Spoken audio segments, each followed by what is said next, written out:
வாழ்க்கை வரலாறு.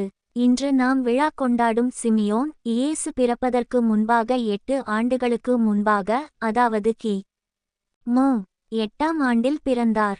இவர் இயேசுவின் வளர்ப்புத் தந்தை யோசேப்பின் சகோதரரான கிளையோப்பாவிற்கும் இயேசுவின் தாயான மரியாவின் சகோதரிக்கும் மகனாக பிறந்தார். அப்படி பார்க்கும்போது இவரை இயேசுவின் சகோதரர் என்றுதான் சொல்ல வேண்டும். மேலும் எம்மாவு நோக்கிச் சென்ற இருவரில் ஒருவர் எனவும், ஆண்டவர் இயேசுவின் விண்ணேற்றத்திற்கு பிறகு நிகழ்ந்த பெந்தகோஸ்தே நிகழ்வில் இவரும் இருந்தார் என்று நம்பப்படுகின்றது. எருசலேமின் முதல் ஆயரான சின்ன யாக்கோபு கொல்லப்பட்டபோது இவர் யூதர்களை மிகக் கடுமையாக விமர்சித்தார். சின்ன யாக்கோபின் மறைவிற்கு பிறகு எருசலேமின் ஆயர் பொறுப்பானது காலியாக இருந்தது.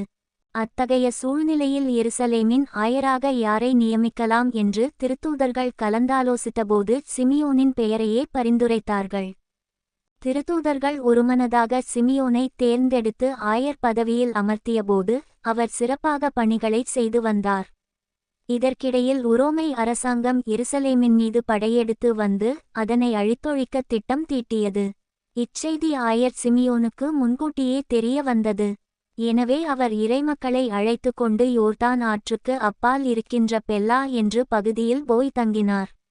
பிரச்சனைகளெல்லாம் ஓய்ந்த பிறகு மீண்டுமாக அவர் இறைமக்களை அழைத்து கொண்டு வந்து எருசலேமில் குடிபெயர்ந்தார். சில காலம் எல்லாமும் அமைதியாக போய்கொண்டிருக்கிறது. ட்ரேஜனின் ஆட்சிக்காலத்தில் பிரச்சனைகள் மீண்டுமாக தலைதூக்கத் தொடங்கியது. அவன் தாவீதின் வழிவந்தவர்களை கொன்றொழிக்க திட்டம் தீட்டினான்.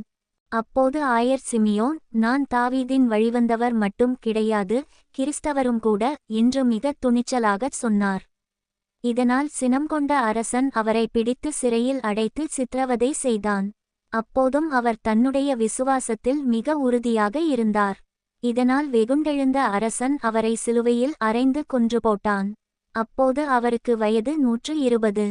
தன்னுடைய முதிர்ந்த வயதிலும் தளராத விசுவாசத்தோடு சிமியோன் இருப்பதை பார்த்துவிட்டு எல்லாரும் ஆச்சரியப்பட்டு போய் நின்றார்கள்.